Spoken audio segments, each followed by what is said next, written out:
Please stand by.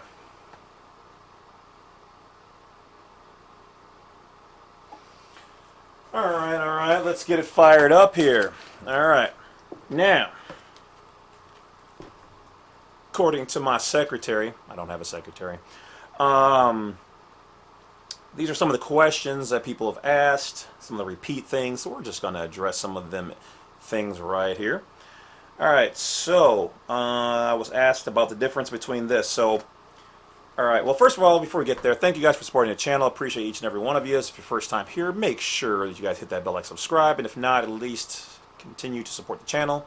As always, we appreciate donations, or you can join the paid monthly membership service where we have private information being displayed for those people who seek further light in U.S. nationality, we'll say.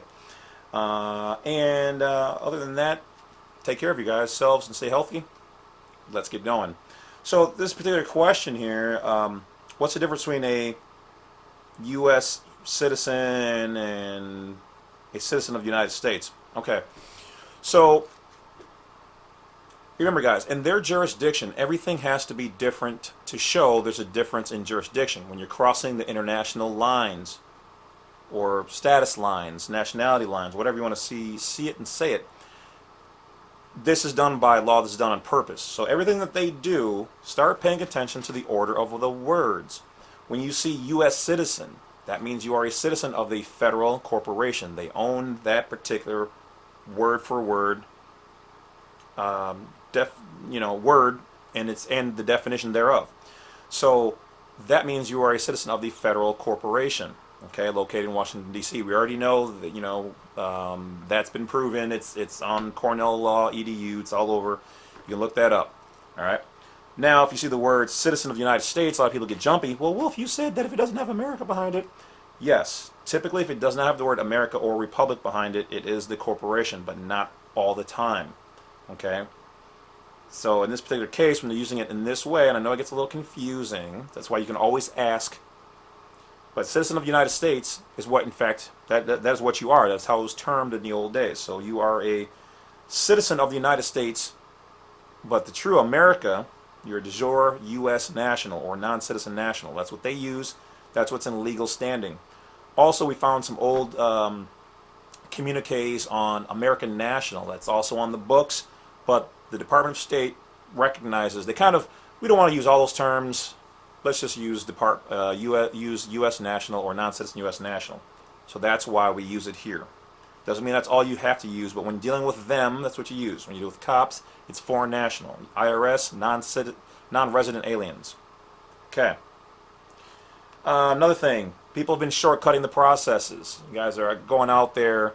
Some of you guys are looking up other people's bonds and trying to cash them out. No, and I'm not going to help anybody do that. We don't do anything illegal, immoral, or whatever else here. All right, non-belligerent, non-combatant. I don't know you from the next person. We might talk, we might do conversations. No offense, love you guys to death, but I don't know what somebody's motives are, and I'm not finna jeopardize me and mine or the rest of my wolves out there on the one bad person out of 20 that wants to do something shady. I'm not going to be a part of it. I'm also not going to go tit for tat with other people's channels or whatever else. If any of you guys see somebody using this material irresponsibly in a harassing way, calling us sovereigns or whatever else, which we're not, we are U.S. nationals or non-citizen U.S. nationals as declared by the Department of State under 1101 22B, then report them. Hit that little button up in the corner and say they're harassing, bullying, or whatever else. Okay. So don't message me on cashing out bonds or how to contact them. If you're in proper standing and they're yours, they will help you with it. I suggest putting 25 or 30 bucks into the account once you open it up so that they can see that you're trying to build a relationship, not just trying to get some cash and dash. All right. Be nice to these people because they can just cut you off. They're a service, but if they think you're trying to do some fraud or anything shady, they will pull the ripcord on you. All right. A lot of people are trying to get the benefits, but they don't want to be a U.S. citizen. There's nothing wrong with having a U.S. citizen side. Okay? That side of you is there to be able to receive assistance. That's what it's for. Benefits and privileges, if you want those things, then that's a U.S. citizen. You want to claim that you're a U.S. national, which means you are a leader of a nation, you are private, and you don't need benefits. Benefits and privileges are for citizens or slaves, subjects. You can be both, but if you're going to ask them for it, then you're going. If you walk into the bathhouse, okay, you gotta take off your robe, okay, your royal robe, okay. You got to take it off. You got to get butt naked in here in this piece. So if you're trying to go over there, you got to go all in, full money. Doesn't mean that's where you're going to stay. And there's nothing wrong with having that side. You just use it as little as possible. That's what it was always there for, guys. It was never meant to be a full-time thing like a lot of people, a lot of you guys are doing. You dip in, you dip out. Okay? So, but you have to play by their rules when in their kingdom.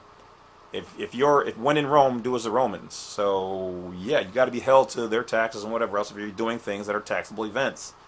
It's just how it is. You can't have the whole fully nilly gamut of everything you want. I want my freedom. I want my nation. I want one of this. Okay, but there are things that you have to do when you're in somebody else's territory. All the stuff over here where you're free, you're good.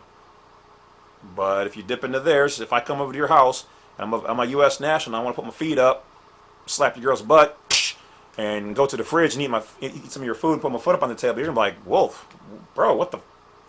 Right? Okay. Same thing if you would come over to my house and do the same thing.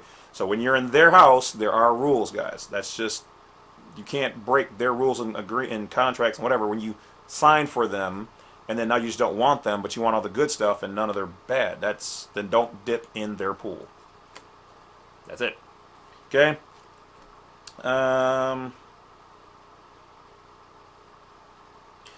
another thing too is, guys, if you start somebody else's process, mind you, I deal with at least 40 or 50 emails a day, hundreds of people a week, easily. Stories, situations. One thing, for the love of God, stop sending me 3 and 4 paragraph scenarios. I just don't have the time to read it. Like I told you guys, I've been very nice, and I think I've answered 99.5% of everyone's emails. That is a lot. It's usually just me. So I really do see them, and I really do see when you guys join, and I see each one of your guys' names on there. But if it's going to take up too much of my time, like I told you when I first started, I may not just answer your emails. So don't be mad. Keep it short, keep it sweet, and if it's going to be something long, pay for the consultation. All right, I'm still one of the cheapest people out there to talk to for one of the highest quality of information out there. Some of you guys are starting to call me the GOAT. Thank you. I appreciate that. I'm not a guru. I'm not into that stuff. I'm just a guy down the block who reads a lot and just a kind of a cute nerd, I guess. Okay. Or however, I don't even know how to pose. Although I did used to model back in the days. But anyway, moving on. So if you start somebody else's process, I am not going to know where you are in it. Even if you do my process, I don't know what you did right or what you did wrong. So if you need the consultation, you got to pay for it. Also, I'm not responsible for other people's methods on how to get things done. If you haven't watched, I know I have a lot of videos, okay, and they're not going to stop, all right, because we have a lot of ground to cover. I'm going to try to keep certain different areas in different folders. I try to keep passport stuff in the passport one. Other great stuff like this, I keep in the Republic folder, United States of America Republic. So check out those 2 different ones. I just started a playlist called the Badwolf News 32. That has all the good Q news pieces that you guys should be seeing to get your mind woke to see what's really going on in the world. And so check out those. But if you do somebody else's process, I don't even know where you guys are. You say you did it, but I don't even know if you followed mine 100% the right way. You're saying, yeah, I got it authenticated for sure. Just because you sent it off to those people does not mean they truly authenticated it. We've seen this multiple times. I have one guy who's super sharp. He's as sharp as me, and he was even asking me, he's like, you think I did this right? And I'm like, I don't think they did that right. So I get it. You might not know for sure, so be careful in your process. Make sure you're using an up-to-date list for the non-Hague. All right, some places like New York and I think California, even though they don't authenticate they will apostille, and then you can get them authenticated. And I've made videos on that. So go back to the main page on YouTube for James C. Lovett and look up California or New York or whatever state if there's an issue there, and watch those videos and try to do that particular method. Now, if you have a particularly weird state and you do it a weird way, email me and let me know, and I'll make a video on it to help other people in your state. I've got no problem doing that. But for the love of God, please make sure it's the right information. Don't waste my time. Because I know there's a couple trolls out there who like to try to put in false information, so that will be weeded out. We're not going to do that. Because some people like to play games out there. Don't have time for that. So,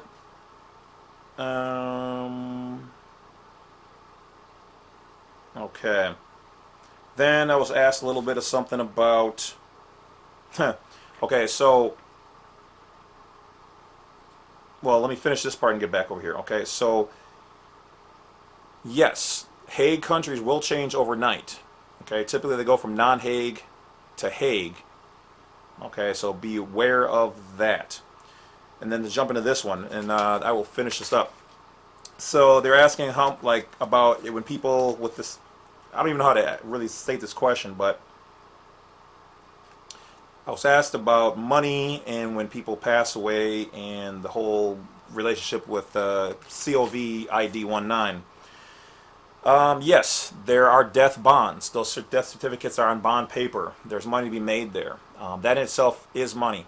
Then it's come to my attention that we are insured privately. I can't prove this to you, so don't take it for fact. But there's supposed to be a significant amount of money, and so there could be a educational information only from this point forward, especially. That there could be some profit in that some people up the ladder are benefiting from people who pass away. And we know they do at the hospitals with the $30,000 sum that they get per patient who suffers from that. Okay, and even more so from those who pass away from that. Above that, it's been passed to me that we have private insurance on us from the corporate insurance, business insurance over us, if you will. Okay? Then with your estate, your probate, there's money that's made there too. Money left in bank accounts, there's money there. Money from the state. Burial funds, there's money there that's left on the table. When you retire. Okay, so there's lots of money that is going unaccounted for in these areas. Due to those things. It's pretty much all I'm going to say on that, because most of that you guys will never see, neither will I. And let's just say there's a cycle of always someone passes, somebody's trying to pick up the pieces, and there's a lot of money left on the table. That person goes forward, they pass, same thing happens, the cycle repeats, and there's a lot of unclaimed things on the table. That's all I'm going to say. Alright guys, so that's about it. Don't forget to hit that bell and subscribe. Don't forget to subscribe to the paid monthly Wolfpack service. Run with the wolves and see what's going on up the ladder. Learn some stuffs. And as always, take care of yourselves. Stay wise, stay woke, stay aware, stay warm. And I'll talk to you guys later. Badwolf's over and out.